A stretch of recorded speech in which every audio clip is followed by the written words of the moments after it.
સુરતમાં હત્યાની ઘટનાઓ યથાવત હોય તેમ ખટોદરા વિસ્તારમાં જૂની સબ જેલ પાસે 3 હત્યારાઓએ એકને સરા જાહેર ચપ્પુના ઘા મારી મોતને ઘાટ ઉતારતા ચકચાર મચી જવા પામી છે। સુરતમાં કાયદો વ્યવસ્થાની સ્થિતિ કથળી રહી છે ત્યારે ફરી એક હત્યાની ઘટના બની છે। ખટોદરા વિસ્તારમાં જૂની સબ જેલ પાસે માન દરવાજા વિસ્તારના યુવાનની ચપ્પુના ઘા મારી હત્યા કરાઈ હતી। માન દરવાજાના હનીફ અમીર ખાન અને અન્ય એક પણ 3 ઈસમોએ ચપ્પુ વડે હુમલો કરતા હનીફ ખાનનું મોત નીપજ્યું હતું, જ્યારે બીજાને ગંભીર હાલતમાં સારવાર માટે હોસ્પિટલે ખસેડાયો હતો તો હત્યાને અંજામ આપી હત્યારાઓ બાઇક પર ફરાર થઈ ગયા હતા। સુરતના લીંબાયત અને વરાછા બાદ ખટોદરામાં હત્યા થતા ચકચાર મચી જવા પામી છે।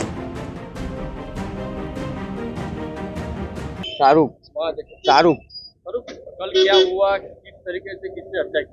ये पहले मेरे भाई के दोस्त को उठा के लेके गए, उसकी दुकान पे थे, चाकू बता के बोले तू उसको शटल बटन बंद करके बोले तू चल, बोले उसको चाकू वाकू लगा के मांग दरवाजा विस्तार से लेके गए सब जेल पास लेके गए। फिर उसको बोले चल, बोले आपको हनीफ को फोन लगा। उसने हनीफ को फोन लगाया तो हनीफ आया उधर, उसके बोलने पे हनीफ आया उधर, हनीफ को डायरेक्ट लोगों ने मारना चालू कर दिया। बोले तो हमारी बात नहीं रहता है, बोले पुलिस का बात नहीं रहा है। बोले किसने मारा? मतलब एजाज का भाई और दूसरे 3-4 जन थे, अज्जू अकबर, ये सब साथ में थे ये लोगों, और गोपाल, ये लोगों सब ज्यादा ही जन थे, इनको बाकी के नाम नहीं पता है मेरे को। क्या धंधा क्या करते हैं? ये लोग एमडी बेचते हैं, कहाँ पे बेचते हैं? मांग दरवाजे में। पहले पुलिस ने पकड़ी थी? नहीं, उनकी पुलिस ने पकड़ी हुई कभी। गई तारीख 1/4/2024 रोज रिंग रोड पर एक बनाव बनेल છે જેના ફરિયાદી જોહરાબાનુ છે। ફરિયાદની હકીકત એવી છે કે જોહરાબાનુના પતિ શ્રી હનીફભાઈ તથા સાહિદ મોહસિનભાઈ નાઓને કેટલાક કિસ્સાઓએ ચપ્પુનો ઘા મારેલ છે, જેમાં હનીફભાઈનું મરણ ગયેલ છે અને મોહસિનભાઈ ઇજાગ્રસ્ત સારવાર હેઠળ હોસ્પિટલમાં છે।